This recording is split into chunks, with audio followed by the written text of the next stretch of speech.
En ese contexto, en el contexto de 1821, hacer una república fue una apuesta, que el Perú siempre había sido una monarquía. O sea, Roma no se construye en un día y ciertamente la República Peruana tampoco fue un elemento de identidad y unión nacional de un país que es históricamente fragmentado y que probablemente se consolida con Tacna.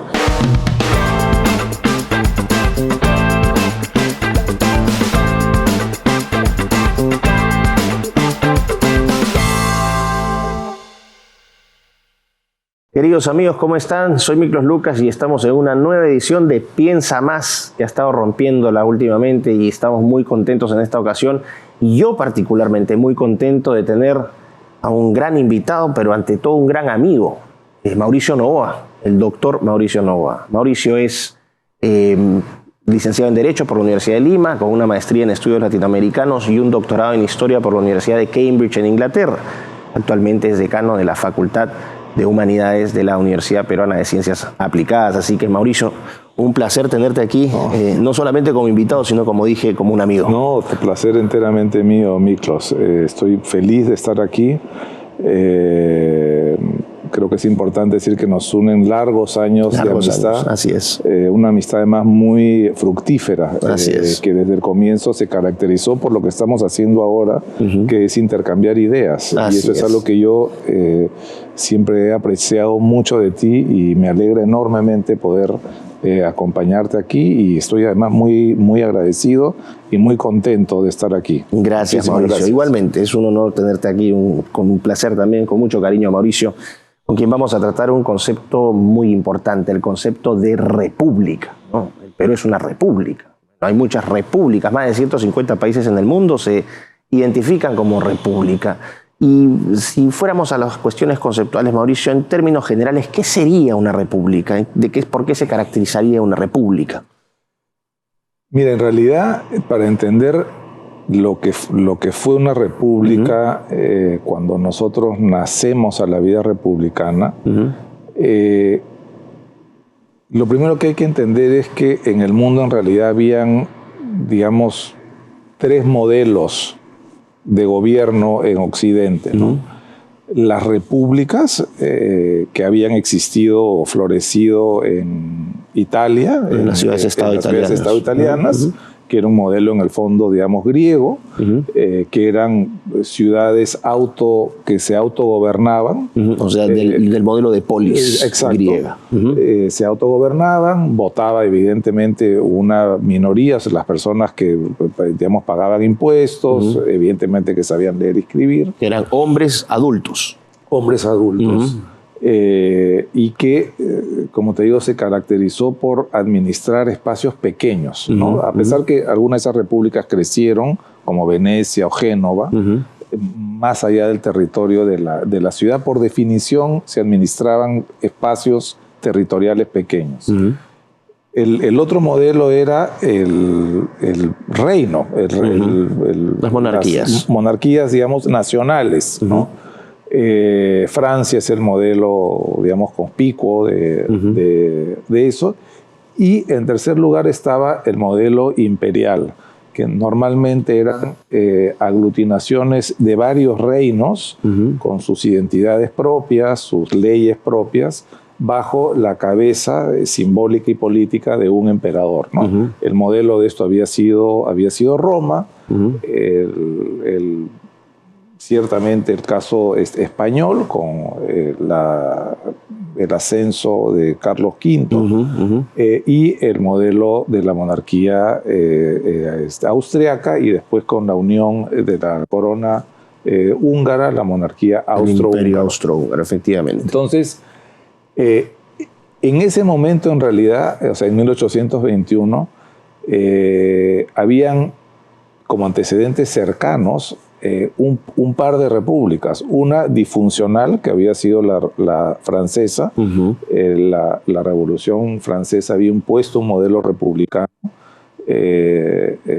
habían decapitado al rey, impuesto un modelo republicano con una especie de ola masiva de, digamos, violencia y de represión para poder establecer la república.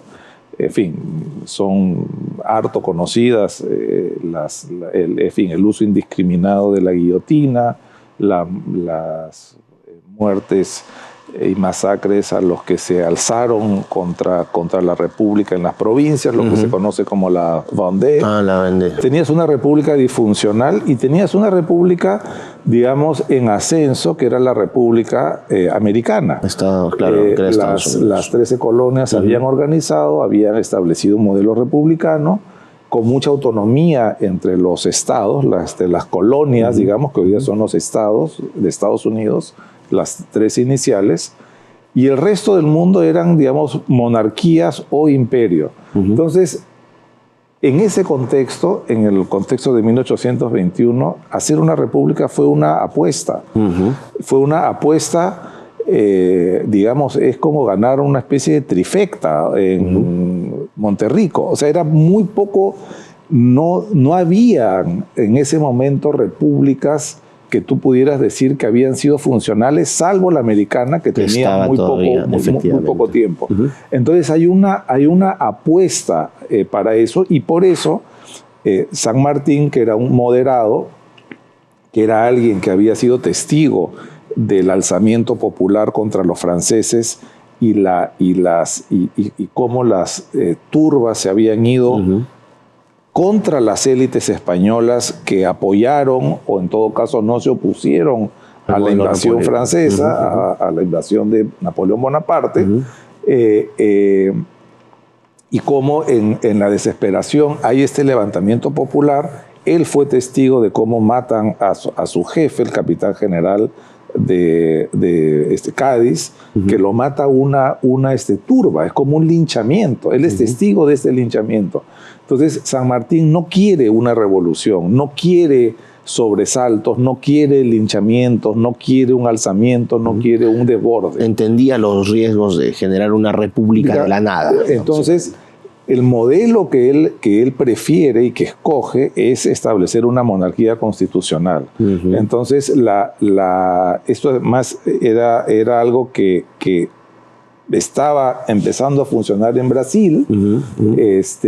Entonces, su apuesta es por eso, porque decía correctamente que el Perú siempre había sido una monarquía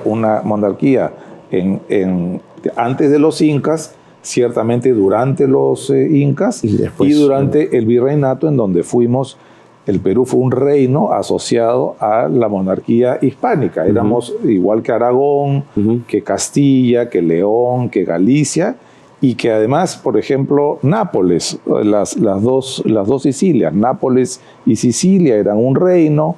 Estaba el ducado de Milán, también adscrito a la monarquía. Cada una de estas monarquías con leyes propias, con identidades propias, que confluían en la corona del rey. Y acá vale la pena recordar esta identidad que en el mundo de hoy quizás es difícil de entender, que el rey Fernando VII, que fue el último rey que tuvimos, era el rey de Castilla, de León, era rey de México, o sea, emperador de México y emperador del Perú.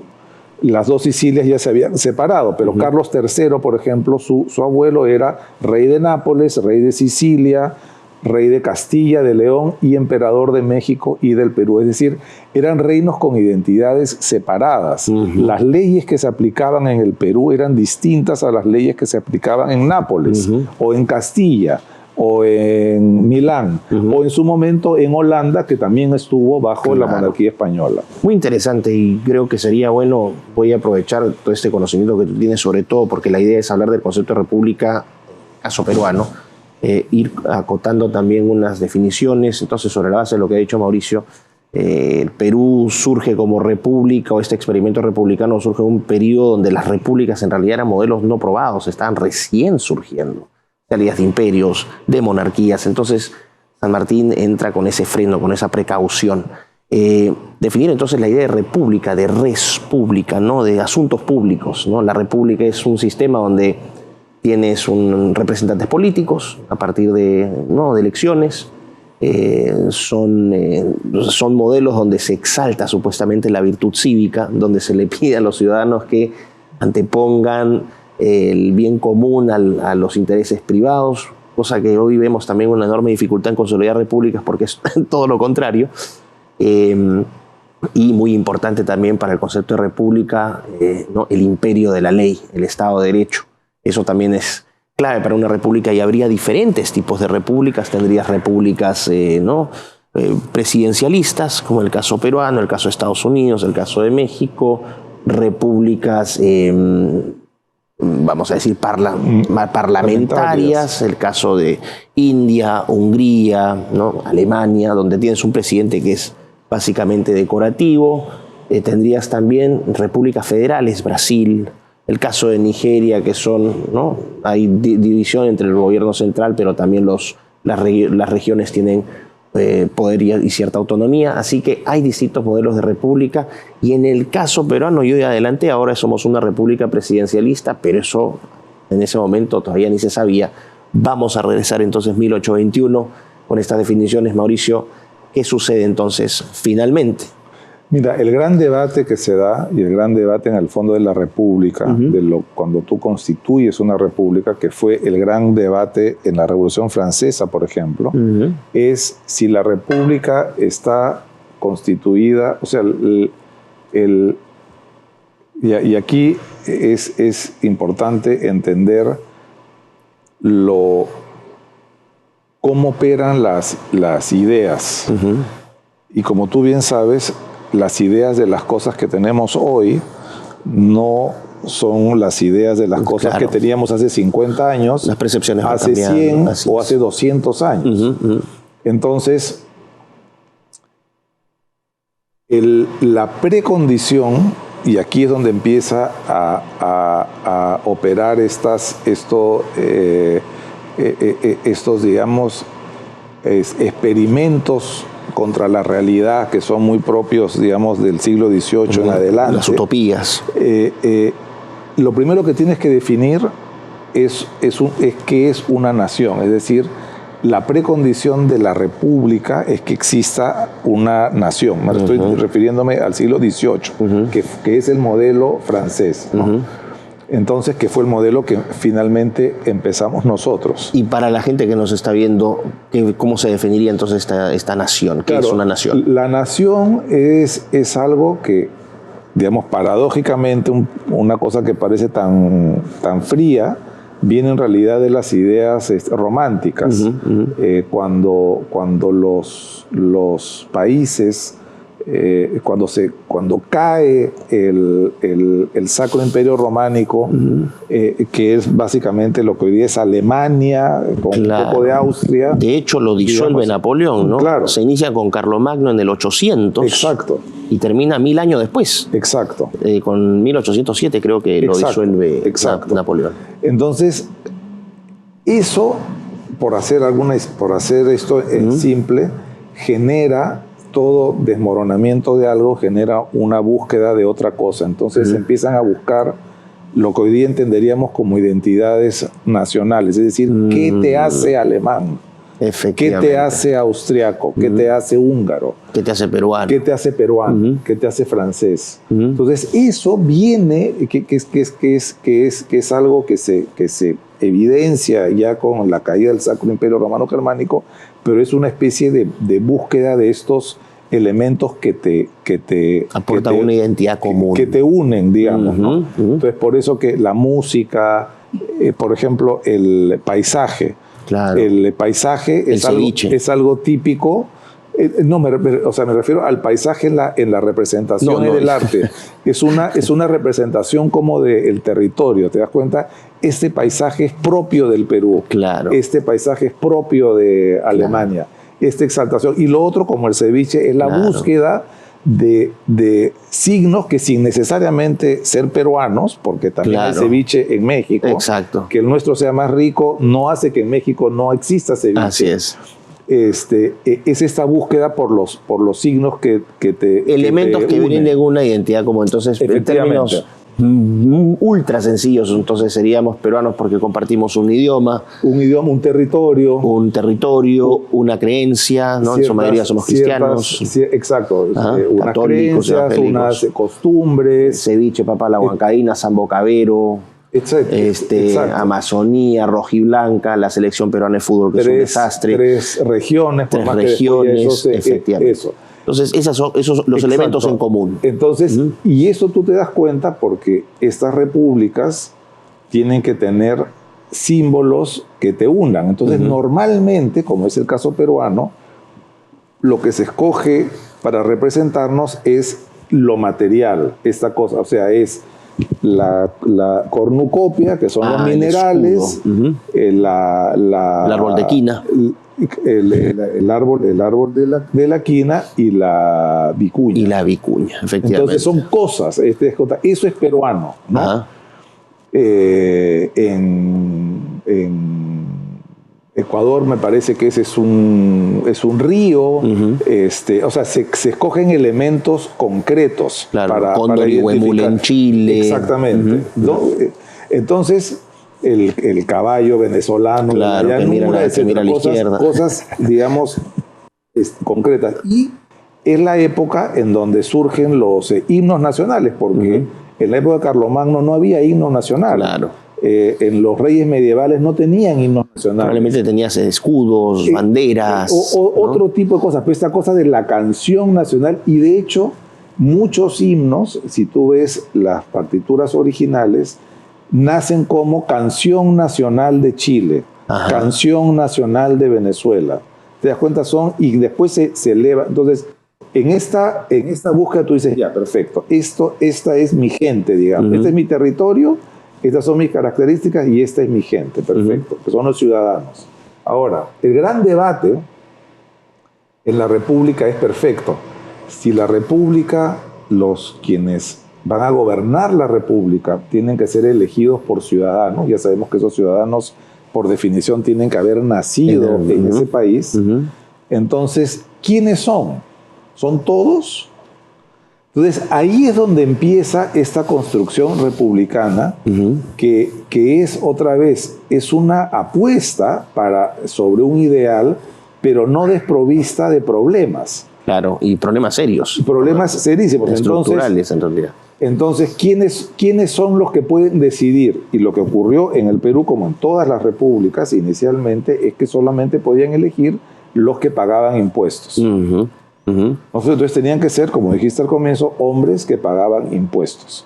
Entonces esos eran los ciudadanos. En términos. Pero en la República, que es un antecedente en la República Francesa, hay esta idea que no solamente el accidente de haber nacido en un territorio y el acto de contribuir al sostenimiento de ese país basta, nacional, sino también tienes que tener, digamos, cierto tipo de características políticas. Entonces empiezan, tanto en el Perú como en Francia, a quitar o dar la ciudadanía en función de cuál es tu posición política. Es decir, si no crees en la República Francesa, no podías ser ciudadano. Claro. Y eso generó, que es algo que hoy día puede parecer, digamos, monstruoso, pero hoy fue la forma que empezamos nosotros, los que nacemos a la vía republicana, es con esta idea que hay ciudadanos activos, es decir, los que participan, y ciudadanos pasivos, que son los que no participan, los que no votan, y no son considerados en las decisiones. Entonces, en ese sentido, estas repúblicas se parecen a las repúblicas italianas, a las repúblicas, digamos, griegas, en el sentido que eran repúblicas aristocráticas u oligárquicas, no todos eran ciudadanos, no todos participaban de las decisiones. Y se modifica también la estructura, porque en la polis griega, claro, los ciudadanos tenían una participación directa, era una democracia directa, vamos a decir. En las repúblicas las democracias no son directas, sería imposible, porque tenemos 25 millones, 30 millones de personas, entonces surge el modelo de representación política, ahí surge la legitimidad, concepto de soberanía, etcétera. Y que es algo que se toma la Revolución Francesa de los griegos, o sea, del mundo clásico, y que se implanta aquí. Ese es otro fenómeno que es muy interesante, esta idea que tienes tú que servir. Entonces hay una simbiosis entre el servicio militar, entre lo militar y lo ciudadano. ¿no? Hay una militarización del virreinato anterior a la República, y eso contribuye a que, y está en algunos escritos, la idea esta que los militares son los primeros ciudadanos porque su servicio es un servicio, a la patria, digamos, último, ¿no? O sea, que implica el sacrificio de tu vida, ¿no? Ahora, entonces, solamente para terminar, sí, entonces está esta cosa de que solamente algunos pueden votar, esta idea de lo militar como algo muy importante. Que para el Perú va a ser fundacional. Como algo entendido, digamos, como una especie de servicio especial. Claro. Y la idea que hay otros ciudadanos que no tienen nada que ver, que no van a participar, que no van a intervenir en la cosa pública. En la res pública. Sí. ¿No? Perfecto. Ahora, San Martín queda, vamos a decir, como una especie de protectorado hasta 1822, tengo entendido. 1823 es un año importante porque tenemos la primera constitución, vamos a decir, que establece los fundamentos de la República, ¿no? Comentaba contigo fuera de cámaras que hemos tenido 12 constituciones, eso de alguna manera refleja la inestabilidad política que hemos tenido, también la dificultad de consolidarnos como nación porque no nos ponemos de acuerdo, pero en 1823 ya tenemos una primera constitución. 1824 Bolívar, ¿qué pasa ahí? Con la idea de república, y Bolívar no va a terminar en buenos términos con el Perú. Mira, otra vez hay una situación, digamos, nosotros hemos aprendido la historia, digamos, cronológicamente, pero digamos, entre 1823 y el 24, Lima es nuevamente tomada por las fuerzas realistas. Entonces, hay la Constitución, pero al mismo tiempo en de Lima facto, nuevamente gobernaba el virrey. De hecho, las primeras representaciones diplomáticas, como los representantes británicos, por ejemplo, que llegan al Perú, que reconocen la República Peruana muy tempranamente, o el Perú independiente tempranamente, cuando llegan, digamos, le presentan las credenciales al virrey. Claro. La Serna estaba en la sierra, en Lima estaba Rodil, y el primer representante británico diplomático en el Perú le presenta las credenciales a Rodil. Claro, o sea, básicamente seguíamos siendo entonces un virreinato.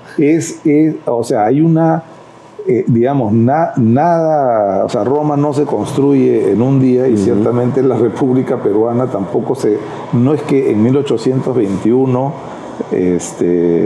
hay una especie de corte inmediato en donde ya todo se vuelve rojiblanco, y sino hay un proceso que es muy complicado, muy complejo, en donde, digamos, peruanos de uno y otro bando van, digamos, tratando de sacar adelante esto, ¿no? Ahora, corrígeme si esto es cierto o no. En base a lo que tú decías, recién en 1826 ya son expulsadas todas las fuerzas realistas, tengo entendido.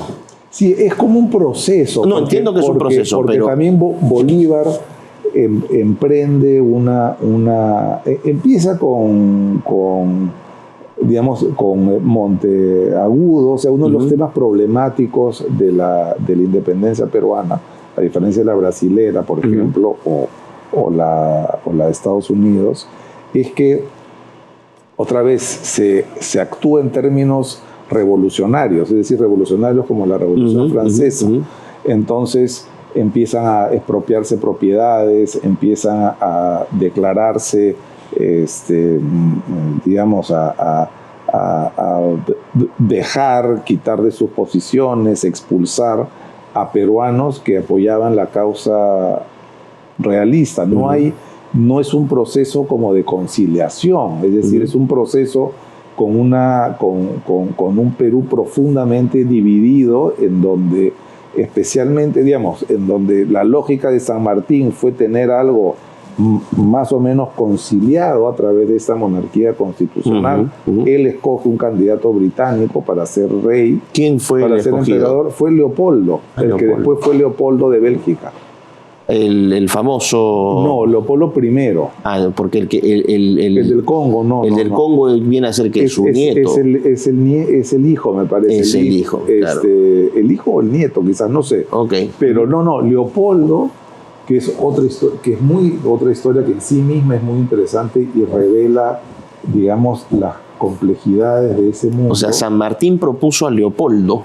¿A Leopoldo por qué? Para ser emperador del Perú. El Perú. Sí, a Leopoldo le habían propuesto antes ser rey de Grecia y había declinado. Después le ofrecen ser rey del Perú, emperador del Perú, y cuando llega la misión del río Parocién con este encargo a Londres, ya San Martín había sido depuesto. Entonces no puede hacerse obviamente. ¿Y él por qué escoge a Leopoldo? A Leopoldo.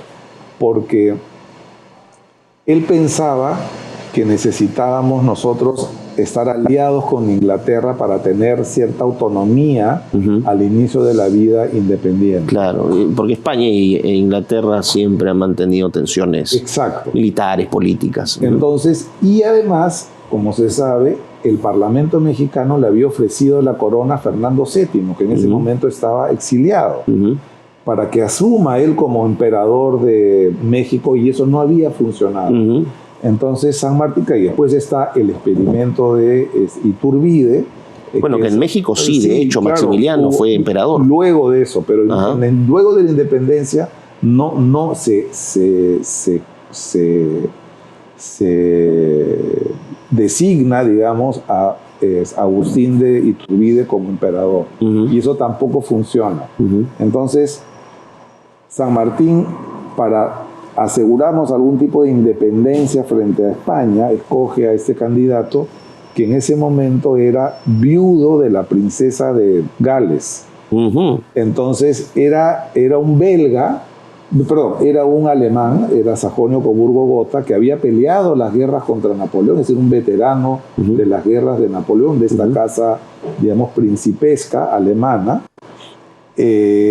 Se había casado con la princesa de Gales, la princesa de Gales había muerto en el parto, entonces ahora eran conectados con Inglaterra, pero en ese momento ya Inglaterra tenía otro rey y no sabían qué hacer con él, porque era un viudo que había sido... Entonces estaba en una posición como muy ambigua, efectivamente.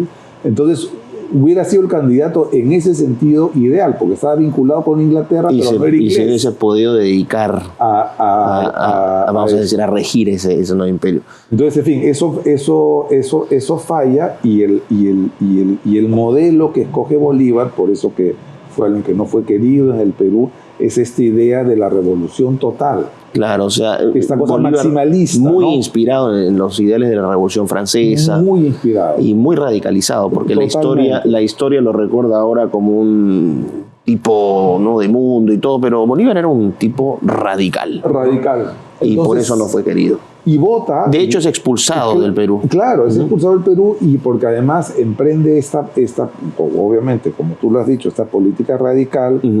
Parte de la élite peruana se va. Entonces, digamos, yo no sé si el término es exacto, pero deja una especie de escenario como de tierra arrasada al final. Claro, ¿no? Exactamente. ¿Qué pasa con el Perú? 1827, entonces finalmente Bolívar fuera. Y aquí, Mauricio, vamos a tener los primeros años de la República, ¿no? Con estos ideales de representación popular, de inclusión. Tenemos un siglo XIX marcado principalmente por gobiernos militares, caudillismos muy duros. Recién en 1872 creo que tenemos al primer presidente del Partido Civil, un no militar, ¿no? Es Manuel Pardo. Pero antes de eso tenemos estas dictaduras y estos caudillismos. Sí, yo no creo, digamos, no son dictaduras en el sentido de las actuales, del siglo XX. Son caudillismos, eso es más apropiado. Mira, o sea, ¿qué cosa pasa? Que es un problema que arrastramos hasta hoy. A diferencia de Chile, o a diferencia de Estados Unidos, el modelo peruano es un modelo que es presidencialista a medias. Entonces no existe lo que se llama un poder moderador. en las monarquías constitucionales, que son, digamos, parlamentarias, el rey es el poder moderador. Fue en Brasil. Claro. Entonces, eso hace que, o sea, en todo modelo, cuando hay un conflicto entre el ejecutivo y el legislativo, tiene que haber alguien que decida. Un mediador. En las repúblicas, donde no hay un rey, o decide el parlamento o decide el presidente. Repito, como el caso chileno. De hecho, el lema de Chile, que se cita como militarismo, que connota militarismo, en realidad tiene un origen en ese modelo. Por la razón o por la fuerza se refiere al poder del presidente. Del presidente como poder moderador en claro. Chile, cuando hay diferencias entre ambos. En Estados Unidos es igual. El poder moderador es el presidente. Y en las monarquías constitucionales, te repito, es el rey, o la reina, y en los sistemas parlamentarios es el parlamento. ¿No? Por eso ahí está esta cosa que cae el gobierno y el parlamento es el que elige un nuevo jefe de gobierno y él claro. a su vez elige a sus ministros. Pero en el Perú no hay un poder moderador. Entonces, hay ese elemento, digamos, dentro del sistema que se establecen en las constituciones peruanas, que no hay un poder, no se define claramente si es parlamentario o es presidencialista. Por eso que los gobiernos estables en el Perú han sido cuando el partido del presidente ha tenido mayoría en el Parlamento, y cuando no ha tenido mayoría, que es lo que ha pasado en los últimos 20 años, es que esto ha sido mucho más caótico.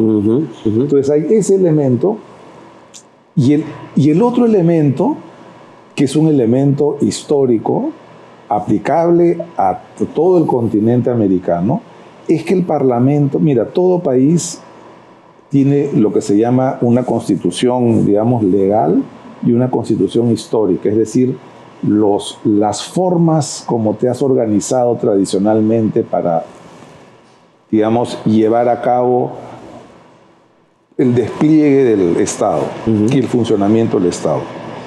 Y el Perú durante 300 años solamente tuvo, como todas las monarquías, dos poderes, una especie de poder ejecutivo-legislativo, que era el virrey, y un poder judicial, que eran las reales audiencias.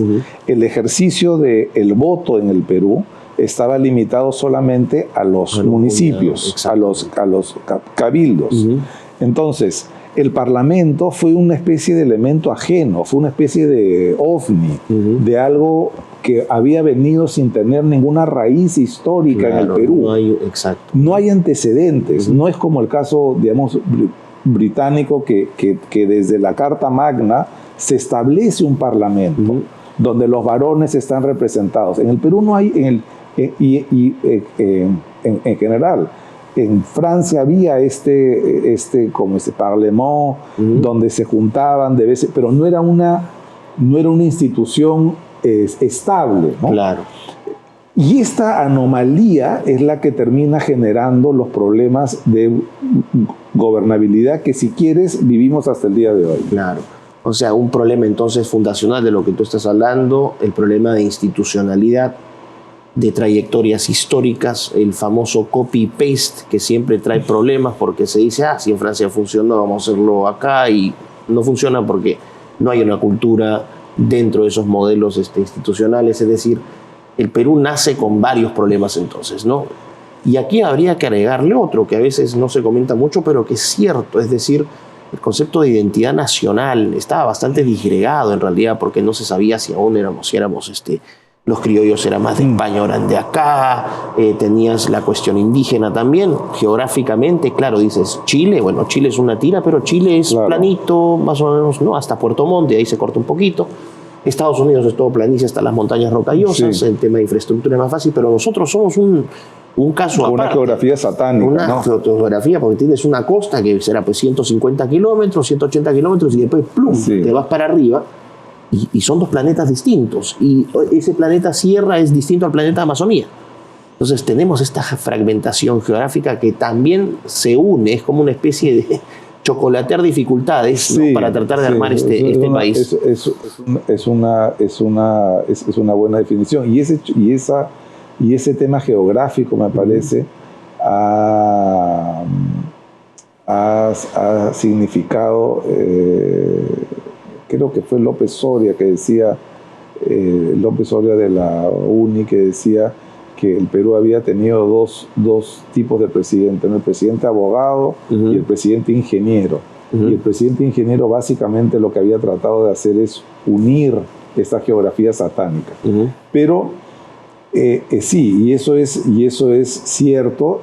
No era así en el caso del virreinato, porque en el caso del virreinato el Perú estaba estructurado en la sierra, claro, no en la costa. Y tenías toda una cadena de valor a través de los metales. Y de caminos, etcétera. No había mucha diferencia entre Lima y Cusco, o Lima y Ayacucho. Claro. Era un país mucho descentralizado en el virreinato, y eso se cambia. Claro, pero en el virreinato, cuando cesa el virreinato, inicia la república, porque además se quiebran muchísimas cosas, ¿no? Por ejemplo, la unidad de la propiedad indígena. O sea, la propiedad indígena estaba mucho más protegida de lo que sucedió en la república. El latifundio es un fenómeno republicano, no es un fenómeno virreinal. Exacto. No hay latifundios, digamos, o sea, no hay no hay no hay la hacienda, encomiendas, digamos, esas grandes haciendas que digamos llegaban a las tres regiones, empezaban en la costa y se iban casi hasta el Amazonas. No hay eso. Y entonces está este problema geográfico que se agudiza por la forma de entender el gobierno, o sea, esta centralización en Lima. Y además, otra vez, es muy interesante porque, digamos, hay una continuidad en el Poder Judicial, o sea, muchos miembros de la Real Audiencia pasan a ser miembros de la Corte Suprema. Y también la última, digamos, única institución que queda en pie y que podemos decir que está en su auge institucional, no por la República, sino por la última fase del virreinato, es el ejército. O sea, el primer, digamos, las peleas entre militares empiezan en el virreinato. Los primeros gobernantes militares del Perú son los últimos virreyes. O sea, Abascal, Pezuela, La Serna, son todos militares. Antes de eso no hay virreyes militares. Es decir, esta militarización del virreinato que se genera con las reformas borbónicas de Carlos III, que buscan que haya mayor injerencia del gobierno central de la corona en el Perú, terminan, digamos, fortaleciendo a esta clase militar que antes de la mitad del siglo XVIII era inexistente. O sea, no hay, esto es bien importante entender esto, no hay como en Estados Unidos ciudades en el Perú que se llaman Fuerte Algo. ¿Entiendes? No es un virreinato militarizado, no es una sociedad militarizada hasta finales del siglo XVIII. Entonces, esta clase es la que en el fondo continúa gobernando. Y de hecho, desde Castilla hacia abajo, todos esos militares habían sido formados en el ejército virreinal. Todos habían sido parte del ejército virreinal. Echenique, Gamarra, Castilla, La Mar, todos. Y eso marca mucho también, ¿no?, la cultura política del país. Por supuesto. Tiene un ADN fuertemente autoritario. La gente pide generalmente orden, autoridad, mano dura. El concepto de mano dura viene incluso desde esos orígenes, básicamente porque era un país difícil de gobernar, ¿no? Encuentras un territorio que es difícil de gobernar. Sí.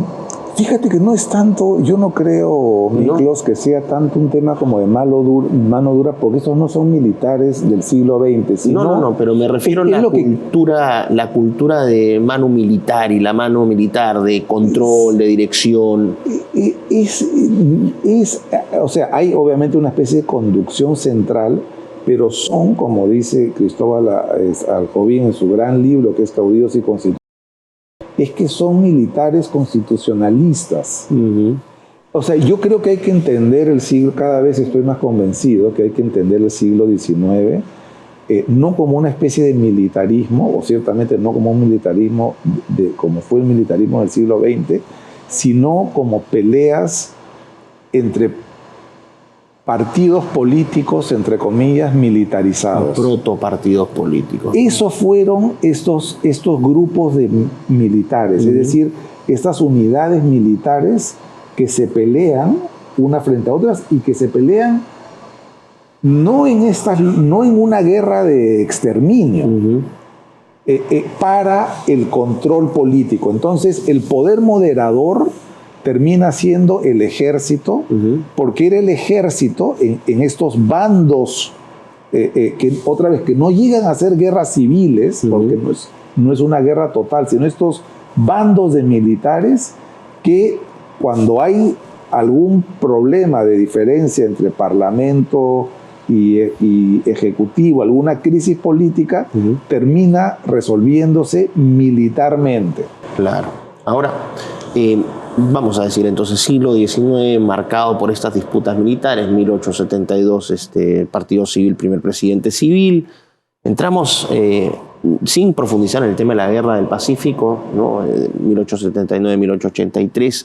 Ahí hay un elemento, por ejemplo, de si alguna cosa positiva pudo haber traído la guerra con Chile, fue que fue un elemento de identidad y unión nacional de un país que es históricamente fragmentado y que probablemente se consolida con Tacna. Sí, ¿no? Sí, efectivamente. Tacna hay un elemento fuerte de construcción de república a partir del símbolo del... Totalmente de acuerdo con eso. Bueno, Mauricio, entonces, ¿cómo se forma el primer ejército acá en el Perú? Mira, lo que los franceses hacen es, en el fondo, generan o forman el primer ejército nacional. Y tú te das cuenta que hacen eso por una cosa que es muy simple. Eliminan los nombres de las unidades militares. Entonces, si existía un batallón número 2 Ayacucho o un regimiento de caballería número 3 Piura o Arequipa, le quitan los nombres, justamente porque la lógica anterior, la lógica del antiguo régimen, es que en el regimiento Ayacucho o en el batallón Ayacucho sirven solo ayacuchanos. Es decir, las unidades militares representan el mundo, digamos, provinciano, el mundo de la patria chica. Claro, lo que tú ya habías comentado, de que Cáceres, por ejemplo... Exacto. Entonces... Cáceres solamente podría haber elegido el regimiento Ayacucho porque él era ayacuchano. Y los integrantes de ese batallón todos eran ayacuchanos. Entonces los franceses implantan este ejército nacional y la idea de la fundación de la Escuela Militar de Chorrillos es que tú traes a cadetes de todo el Perú y los mezclas en la Escuela Nacional de Chorrillos y pasas a servir en el Regimiento 3, en el Regimiento 5. Indiferenciado. Totalmente. Perfecto. Entonces, eso, digamos, es lo que hace este ejército peruano moderno, que se mantiene curiosamente en términos de los nombres, si bien se forma el primer ejército peruano en un sentido moderno, es el ejército que forman los franceses, pero curiosamente la fuerza de la costumbre es enorme. Y en los años 50 regresan las unidades militares a los nombres anteriores, ya no compuestas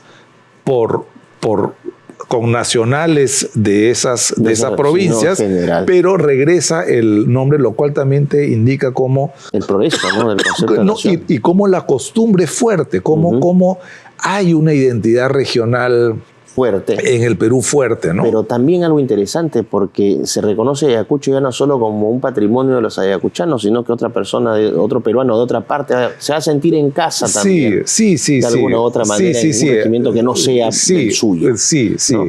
Y eso es importante, lo que mencionábamos entonces, elementos de unidad nacional. Fue la guerra con Chile, la derrota fue un elemento de unión nacional, Tacna, ¿no? También es un momento de unión nacional. Y lo que tú mencionabas en algún momento fuera de cámaras, la pérdida de territorio. Claro, eso es una república marcada en esta exaltación. Es una forma triste, ¿no? de construir nación. Sí, que creo que representa lo complejo que ha sido la construcción de la identidad nacional y lo complejo de este fenómeno de la exaltación de la República Peruana, porque primero ha sido una república y una identidad construida en términos reales en base al mundo virreinal, es decir, a este mundo que nace de la mezcla entre la cultura española y la cultura precolombina en el Perú. Y al mismo tiempo, en el discurso oficial hay un discurso profundamente antihispánico, que lo ves en el himno nacional, en fin, en todo un relato antihispánico. Entonces ahí nomás hay como una esquizofrenia, cuando en realidad todo lo que nos identifica en términos de nuestra vida cotidiana al peruano de hoy, la comida, los trajes típicos, el poncho es asturiano, no se concibe la música peruana sin cuerdas, sin el arpa. Claro. Todos los trajes típicos, el pantalón hasta la rodilla, las monteras. La gastronomía tiene mucho. La gastronomía es imposible que tú toques algo en tu vida cotidiana que no sea producto de este mestizaje profundo, que es lo que nos genera la identidad. Yo siempre repito una frase que es muy honda de José Agustín de la Puente, y es que cuando la Serna se embarca en Islay después de Ayacucho para no volver al Perú, deja un Perú que Pizarro no hubiera reconocido. Claro. En términos de la flora, de la fauna, o sea, tú no puedes pasar por la sierra peruana sin ver ovejas, sin ver cerdos, cabras, vacas, caballos. No se, o sea, ¿qué sería de la identidad de los morochucos en Ayacucho sin el caballo, sin corridas de toros? Entonces hay ese primer elemento de la construcción republicana en una cosa un poquito esquizofrénica, ¿no? Y al mismo tiempo, este tránsito de ser centro de un virreinato a ser una república nacional trajo, como tú has mencionado, digamos, el hecho que el Perú dejó de administrar una serie de territorios importantes, ¿no? Lo que después fue Bolivia era el Alto Perú. La audiencia de Chile se administraba desde Lima, la audiencia de Quito se administraba desde Lima. Entonces hay ahí también o sea, pasamos de ser el centro de este digamos, virreinato, que ya había sido cortado por los Borbones cuando se crea el virreinato de Nueva Granada y el de Río de la Plata. Pero aún así éramos el digamos, centro, ¿no? Era, como decía Ribagüero, que es una frase muy bonita, la patria primogénita de América, ¿no? Hacer un país y que además, o sea, otra vez es hay una especie de leyenda negra sobre el virreinato, pero fíjate que fue un periodo, para empezar, sin guerras nacionales. O sea, las guerras entre Perú y Ecuador o Perú y Chile son productos post-independentistas. La guerra de la Gran Colombia, todo un desastre. En digamos, países que este es un espacio que por su tamaño, o sea, por la dimensión, el porcentaje de común que tenemos es extraordinario. O sea, yo creo que no hay un espacio geográficamente tan grande que no tenga nada en común sin que haya mediado, digamos, como es en el siglo, como ha ocurrido en el siglo XX, un gobierno totalitario. Así es. Y aquí entraríamos entonces a esta idea de que potencialmente no sería posible una gran nación hispanoamericana, ¿no? Bueno, compartiendo algunos objetivos y algunas cosas. Que la hay en la práctica, pero otra vez. Porque desde Ushuaia hasta el Río Negro estamos hablando el mismo idioma. O sea, hay poncho desde el sur hasta el norte, hablamos el mismo idioma, somos países cristianos, o sea, hay una identidad cristiana profunda. O sea, hay una nación ahí. Uno no se da cuenta cómo, digamos, conceptos que son ya inseparables de nuestra realidad se deben al cristianismo. Cuando se produjo la libertad de cultos en el Perú y la Iglesia Católica dejó de ser la iglesia oficial, nadie regresó a los cultos paganos. Así es. O sea, el culto pagano hoy día es casi una cosa turística. Claro.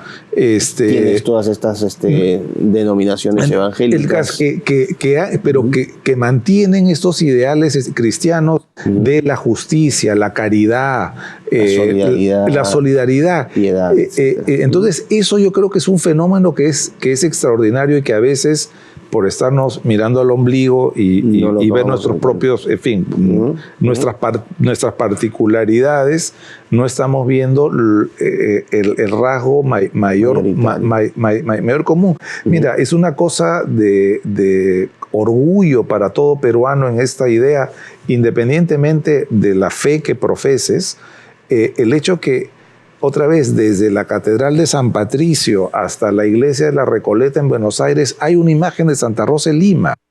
Efectivamente. O sea, hay esta universalidad de la fe que yo creo que es muy bonita, ¿no?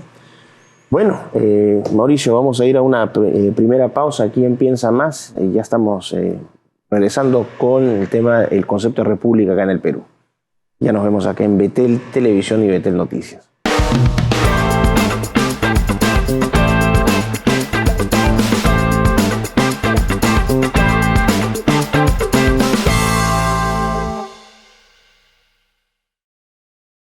Estamos de vuelta aquí con Mauricio Novoa hablando sobre el concepto de república en Piensa Más, Betel Noticias, Betel Televisión. Mauricio, quedamos entonces con esta unidad que hay a partir de la fe, por ejemplo, ¿no? El hecho de que hayan que hayan símbolos, que hayan creencias que son universales y que nos dan una identidad común. Vamos a regresar al Perú y vamos a pasar hasta el siglo XX, ¿no? Te decía, después de la República Aristocrática, que es un periodo donde se construye de alguna manera nación, ¿no? Es un periodo de modernidad, sobre todo con Leguía y un avance. 1930-1956 sería Sánchez Cerro, fin de Odría. Ese es un periodo importante también.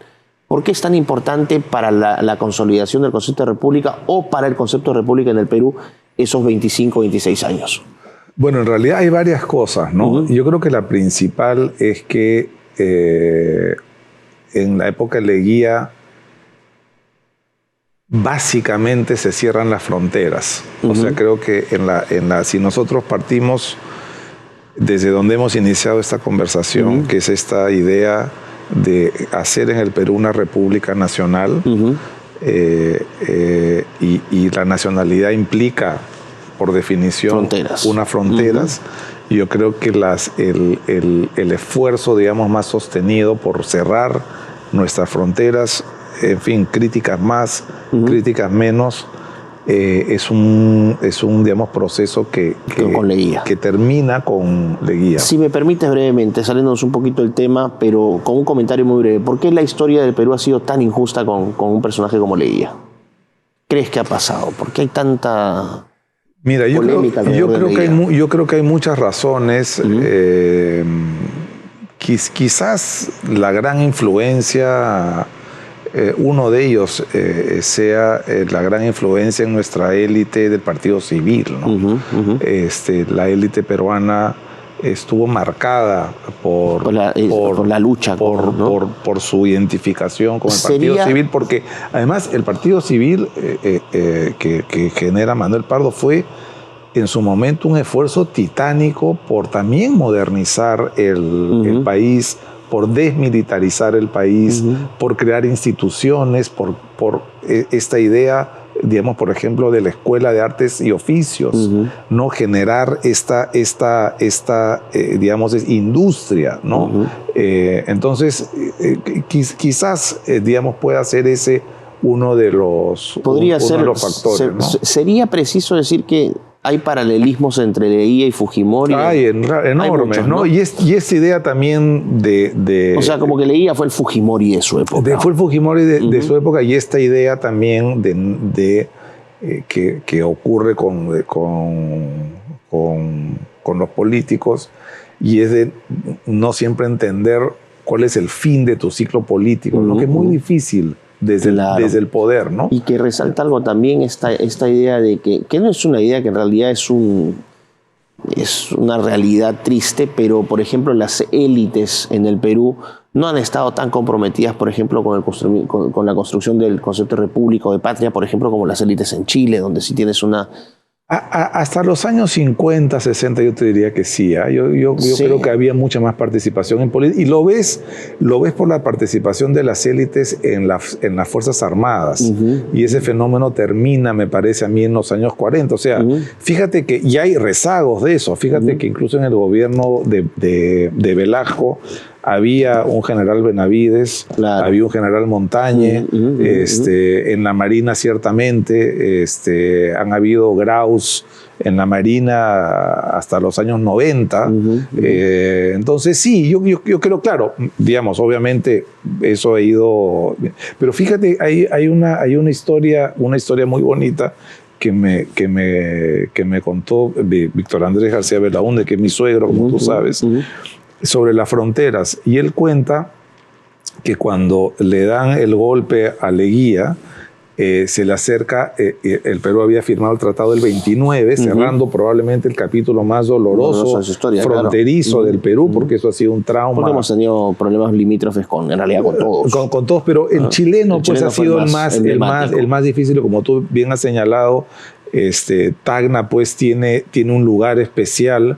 Es un símbolo de peruanidad. De peruanidad, ¿no? Hondísima. Yo creo que todo peruano, de las cosas más emocionantes donde yo he estado en mi vida, ha sido en el paseo de la bandera en Tacna, y es algo de una peruanidad profunda, ¿no? Profundísima, ¿no? Entonces, cuenta él que viene el embajador de Chile y le ofrece asilo a Leguía. Le dice, mire, está la embajada, está un buque en el Callao esperándolo para que vaya a Chile. Y de hecho, una de las avenidas principales de Santiago, en la zona financiera, es la avenida Leguía. Ni en el Perú tiene una avenida así. Y Leguía le dice al embajador que le agradezca al presidente Ibáñez, me parece que estaba en esa época. Adolfo Ibáñez. Adolfo Ibáñez. Que le agradecía profundamente eso, que apreciaba mucho eso, pero que él no podía irse exiliado porque la paz entre los dos países era una paz joven. Y yo, yéndome al exilio, voy a terminar empañando, complicando este proceso de paz. Entonces creo que es una historia muy linda, noble, del desprendimiento, ¿no? Del desprendimiento que tuvo Leguía, ¿no? Y mira, entonces el siglo XX es importante por el tema territorial. Efectivamente, hay coletazos de esas guerras, la guerra del 41, lo que pasó con el Ecuador, que fue el único cabo suelto, ¿no? 41, 81, Falso Paquilla y Cenepa, 96. De esa guerra. Mi abuelo. Creo que hay la consolidación del ejército en otra clave, no en la clave de un ejército, digamos, fragmentado, que tiene pugnas políticas, sino un ejército nacional que, otra vez, inoculados por los franceses, tiene en su misión, no hoy día hablando como hoy día se habla que las instituciones tienen misión y visión, tienen su misión el desarrollo nacional. Entonces este desarrollismo del ejército peruano es, así como nacionaliza el ejército la misión francesa, también le inocula este virus del desarrollismo, de ser partícipe en el desarrollo nacional. Por eso que es un ejército que en el siglo XX se involucra de otra manera en el gobierno con este modelo del gobierno institucional. Es un ejército de puente, de trocha, exacto, de caminos. Que no hay lo mismo en el ejército chileno o el colombiano. Hay, ciertamente, pero ese ejército de construcción civil... es algo que peruano, es algo y que digamos, le da la legitimidad, entre comillas, a poder intervenir en los asuntos del Estado. Fíjate que el ejemplo conspicuo de eso es Odría, que es asociado a un gobierno de construcción. Bueno, es que fue un gobierno de construcción, las unidades vecinales, el Estadio Nacional, varios ministerios. Velasco hace el oleoducto norperuano. Hace esos monstruos, esos mamotretos, el Ministerio de Cultura, que era el Ministerio de Pesquería, Petroperú, el Ministerio de Comercio Exterior, de Turismo. Eso es otra de las herencias, es interesante, digamos. Ese concepto de los militares como el desarrollismo es efectivamente planeamiento estratégico. Todo eso. Se vuelven todos, o sea, con Porter andaban todos felices. Todos. Entonces, eso es el otro factor en donde la intervención del ejército no es la misma que en el siglo XIX. Y aquí podríamos ya sacar una conclusión adelantada, todavía no hemos terminado, pero el ejército ha sido un elemento fundamental para la construcción del concepto de república del Perú. Totalmente. No se entiende el Perú sin su ejército. No, y por eso esta idea, pues, de digamos, el servicio militar. Todavía, fíjate, tan asociado está este concepto de la ciudadanía militar. Otra vez regresamos a 1821 y regresamos a Grecia. Claro. Del militar como ciudadano, que cuando hay, que se escucha todavía mucha delincuencia en la calle, inevitable en algún momento va a haber alguien que pida el regreso al servicio militar. Porque ya lo están haciendo ya. Porque el servicio militar, como te digo, la raíz de ese servicio militar no es solamente, digamos, enseñarle a los chicos disciplina militar y que sepan disparar un fusil, sino es una escuela cívica. Y ese discurso de la escuela cívica lo ves en el ejército español en el siglo XVIII, donde los regimientos dice literalmente en uno de estos escritos, deben ser lugares donde se formen modelos de ciudadanía. Claro.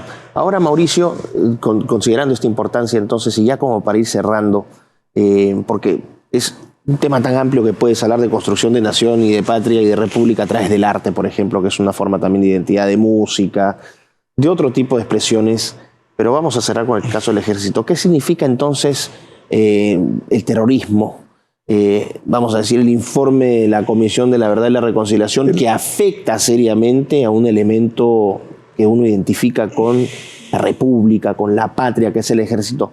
En ese caso puntual, ¿cómo ves tú, cómo lo interpretas? Mira, voy a siempre cerrar lo anterior para que veas esa simbiosis que hay. Hace unos años, me parece, o a veces hay ministros de educación o gente, en fin, opinólogos, que se quejan de por qué los colegios marchan. Claro, es que ¿No es cierto? Y todos estos intentos han sido fallidos porque ese marchar, te das cuenta que está incrustado. Es parte de la identidad. Es parte de la identidad. Los niños están esperando marchar. Quieren marchar. Nacieron así.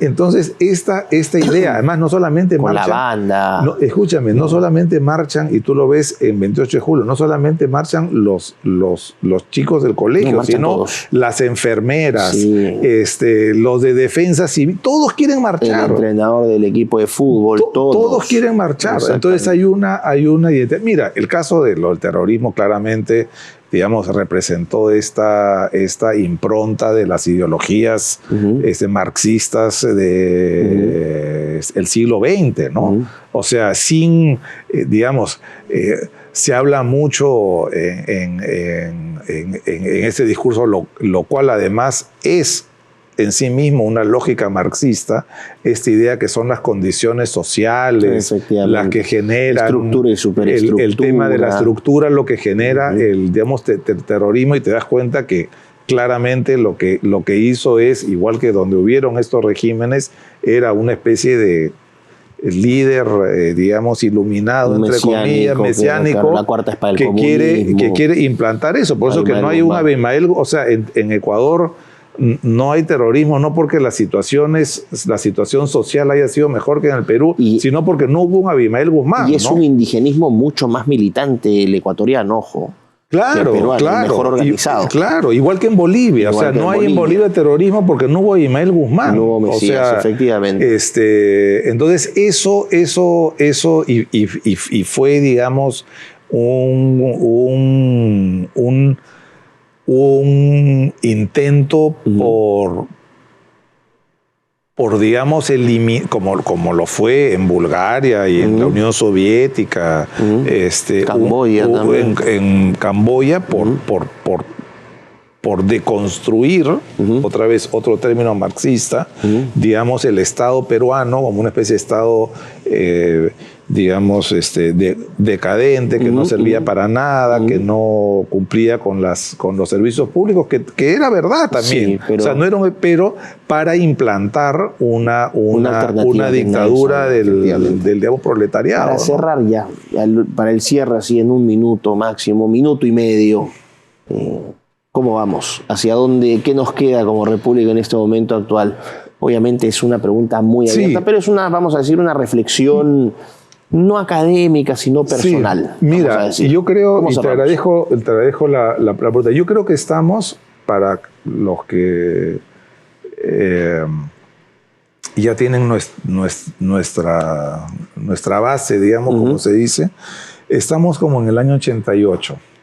Es decir, estamos en una situación en donde la reconstrucción del país y el crecimiento del país y la prosperidad del país solamente se pueden dar con otro tipo de reglas distintas a las que tenemos actualmente. Es decir, con las reglas que hoy y en los últimos 15 años hemos aceptado como reglas válidas para hacer política, es imposible poder construir nada. Y mientras esas reglas no se cambien y se mantengan, es poco lo que vamos a hacer. Es decir, igual que en el 80, o que en el 88, donde teníamos hiperinflación, terrorismo, informalidad a tope, etcétera, la gente, la mayoría ciertamente de los políticos, digamos, vigentes, entre comillas, en ese momento, creían erróneamente que eso se podía resolver, o sea, que el gobierno del año 90 iba a incluir a Centromín Perú, iba a incluir un banco central no independiente, iba a incluir Entel, iba a incluir la no devaluación del dólar, y pensaban que uno se podía acomodar a eso y eso es falso. O sea, la prosperidad de los 90 y el cambio profundo que vivió el Perú en los 90 se debió fundamentalmente a un cambio de reglas de juego, de visión. Nueva constitución para el partido.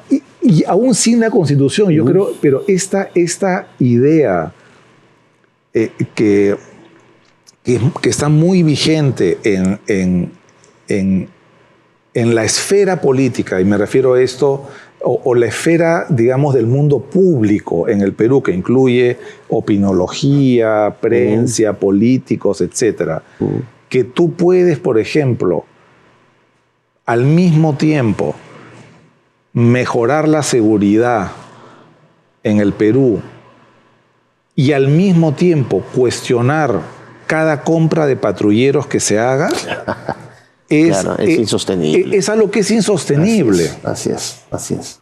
Entonces,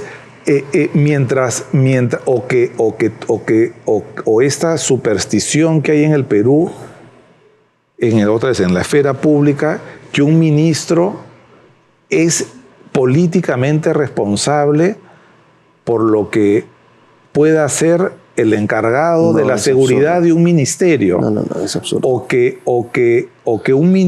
es algo de suma gravedad dejar a tus hijos al colegio, si eres ministro, en el cargo ministerial.